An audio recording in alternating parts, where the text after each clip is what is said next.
Hello friends, जय Hind. Welcome to my channel. आज हम स्टैटिक्स जीके का पढ़ाई करेंगे। स्टैटिक जीके का सिलेबस क्या है, सबसे पहले सिलेबस देख लीजिए। सिलेबस में फर्स्ट आपका आ जाता है टाइगर रिजर्व, राष्ट्रीय उद्यान, national park, UNESCO state, festival and celebration, important importants award, Bharat Ratna, Nobel award, लोक नृत्य, classical dance and arts, international organisations, ये ऑर्गेनाइजेशन एंड हेडक्वार्टर्स। ये सब जितना भी हमारा ये सिलेबस स्टैटिक्स जीके का है, ठीक है। ये सब हमारा सिलेबस स्टैटिक्स जीके का। और चलिए मैं आज कौन सा टॉपिक कवर करने वाला हूँ। आज मैं शास्त्रीय नृत्य, क्लासिकल डांस मैं कवर करने वाला हूँ। आज का कौन सा टॉपिक रहेगा? क्लासिकल डांस, ठीक है। Classical dance. आज का टॉपिक क्या है? Classical dance. क्लासिकल डांस में चलिए कौन कौन सा डांस होता है, कौन कौन सा स्टेट में कौन कौन सा डांस किया जाता है, वो सब आज हम लोग जानेंगे स्टैटिक्स जीके में। चलिए, ये हमारा इंडियन मैप है। इंडियन मैप में ये ऑल इंडियन मैप है। ये यहाँ जम्मू और कश्मीर को अलग नहीं किया गया, जम्मू कश्मीर और लेह को अलग नहीं किया गया, ठीक है। ये देखिए टोटल स्टेट के साथ कौन कौन सा ये डांस है, जिसको हम लोग नृत्य बोलते हैं, वो सब पूरा दिया गया है, ठीक है। चलिए मैं आगे चलता हूँ। ये मैं इरेज कर देता हूँ जो कि आप लोग याद कर सकें। शास्त्रीय नृत्य, जिसको number of classical dance, total 8 होते हैं। कितने होते हैं? 8, टोटल 8 होते हैं।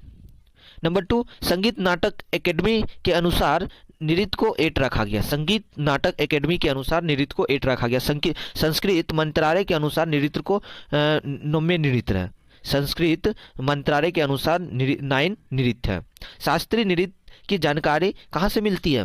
नाटक शास्त्र से, नाटक शास्त्र से मिलती है, ठीक है। नाट्य शास्त्र किसने लिखा है? नाट्य शास्त्र किसने लिखा है? भारत मुनियम ने। किसने लिखा है? भारत मुनि ने। भारत मुनि ने। पंचम वेद कहा जाता है, पंचम वेद कहा जाता है नाट्य शास्त्र को। पंचम वेद किसे कहा जाता है? नाट्य शास्त्र को। पंचम वेद किसे कहा जाता है? नाट्य शास्त्र को।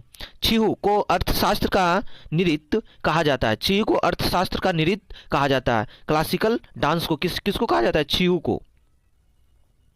छिहु छहु यूनेस्को की आमूर्ति संस्कृत विरासतों की सूची में शामिल कब हुई है? छहु मतलब कि छहु कब हुई? 2010 में, 2010 में ये यूनेस्को की शामिल हुई है। एक यूनेस्को आपका एक अलग टॉपिक है। इसमें क्या क्या आता है, जब मैं वो पढ़ूंगा तो मैं अच्छे तरीके से उसका डिटेल में जान जाऊंगा।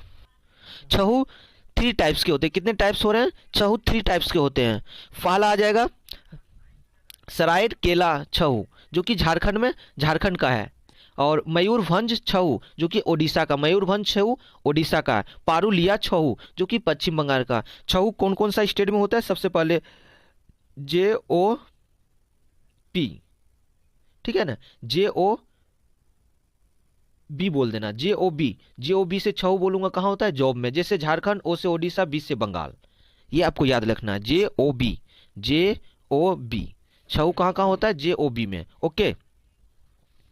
शास्त्रीय नृत्य की कौन कौन सा मैं नृत्य पढ़ूंगा? मैं आपको नृत्य पहले ही दिखा दिया था मैप में। चलिए, पहला हो गया भारत नाट्यम नृत्य, मोहिनी नृत्यम नृत्य, कथक नृत्य, ओडिसी नृत्य, मणिपुरी नृत्य, कुचिपुड़ी नृत्य और शास्त्रीय नृत्य और कथकली नृत्य।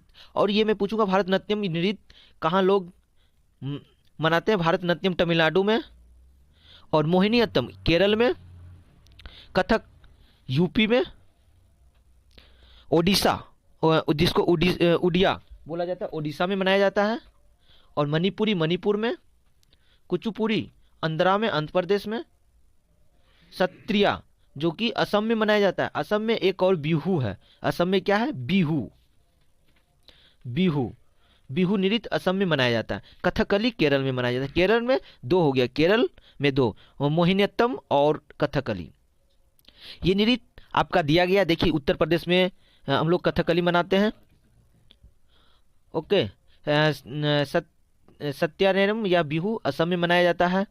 मोहिनीअट्टम केरल में मनाया जाता है, कथकली केरल में मनाया जाता है, भारतनाट्यम तमिलनाडु में मनाया जाता है, कुचिपुड़ी आंध्र प्रदेश में मनाया जाता है, ओडिशा में मनाया जाता है, मणिपुरी मणिपुर में मनाया जाता है। ये सब मैं आपको रिवीजन करवा दिया। चलिए नेक्स्ट, फिर मैं चलता हूँ। नेक्स्ट आपका आ गया, सबसे पहले भारतनाट्यम नृत्य को हम लोग जानते हैं। भारतनाट्यम नृत्य क्या है और कहाँ मनाया जाता है ये तो आपको मालूम है, लेकिन क्या है भारतनाट्यम नृत्य का पूरा नाम क्या है? सादीर। भारतनाट्यम का पूरा नाम क्या है? सादीर। भारतनाट्यम मंदिर को समर्पित किया गया है। भारतनाट्यम डेडिकेट टू टेम्पल, जो कि भारतनाट्यम जो मंदिर थे वो लोगों के लिए समर्पित कर दिया गया है कि वहाँ पे पूजा पाठ लोग आके कर सकते हैं। नृत्य का आरंभ कहाँ से हुआ? आला रिपू। कहाँ से हुआ है? आला रिपू से।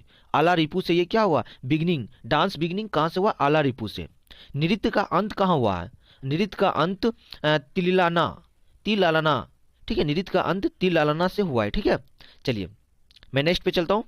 ये सब आपको एक बार रिवीजन करते रहना, मैं डिस्क्रिप्शन में इसका पीडीएफ डालने का प्रयास करूंगा, आप लोग इस पीडीएफ को डाउनलोड जरूर कर लें।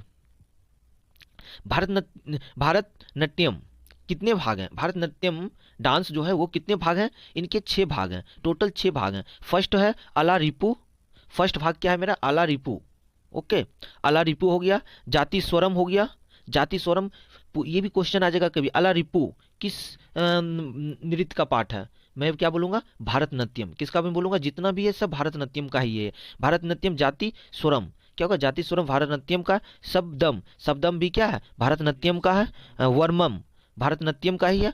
पदम भी भारतनाट्यम का, जो कि धार्मिक प्रार्थना या भजन आदि से जुड़ा हुआ है। और वर्मम जिन्हें कहानी जिसमें नृत्य दोनों शामिल है, जिसमें नृत्य और नृत्य दोनों शामिल है।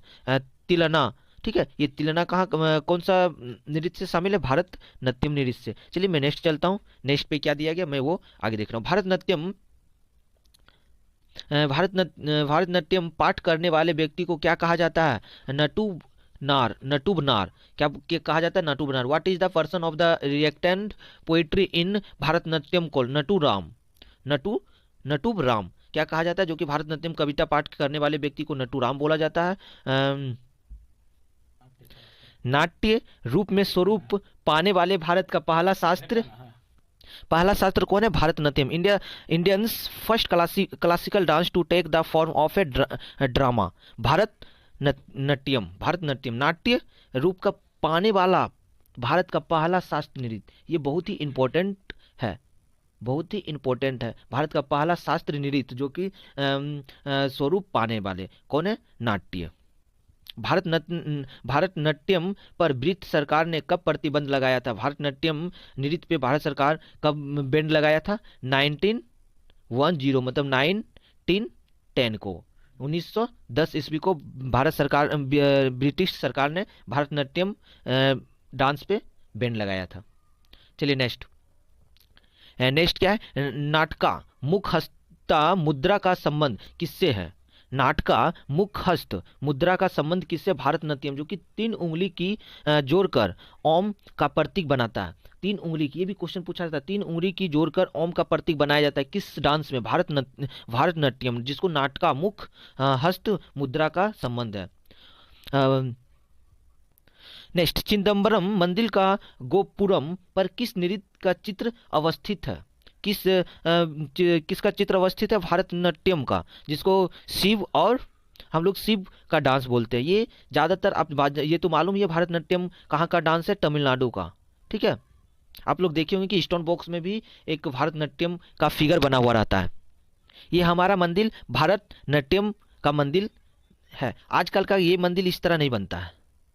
ठीक है, ये भारतनाट्यम काल का ही मंदिर है, जो कि डांस का भी प्रतीक दिया गया कि डांस कैसे वेशभूषा में किया जाता है। आजकल का मंदिर तो इस तरह बना जाता है ज़्यादातर। ठीक है, चलिए नेक्स्ट मेरा, और मैं नेक्स्ट वीडियो में नेक्स्ट डांस के बारे में लेके आऊँगा। फ्रेंड्स, आज हम भारतनाट्यम के बारे में जितना फैक्ट था मैं जान गया, जितना इंपॉर्टेंट फैक्ट है, ठीक है ना, जितना भी इंपॉर्टेंट फैक्ट है हम लोग जान गए। नेक्स्ट क्लास आपका रहेगा भारतनाट्यम पे। ओके, मैं इसी वीडियो के डिस्क्रिप्शन में जरूर इस वीडियो का लिंक डाल दूंगा, आप लोग जरूर देख लीजिएगा। मोहिनी अट्टम, उसके बाद कथक का आएगा, उसके बाद ओडिसिया का आएगा, मणिपुरी का आएगा, कुचिपुड़ी का आएगा और शास्त्रीय का आएगा और कथकली का आएगा। इसी तरह शास्त्रीय नृत्य खत्म हो जाएगा। Thank you. जय हिंद, जय भारत। वीडियो अच्छा लगा तो चैनल को सब्सक्राइब एवं शेयर जरूर करें। बाय।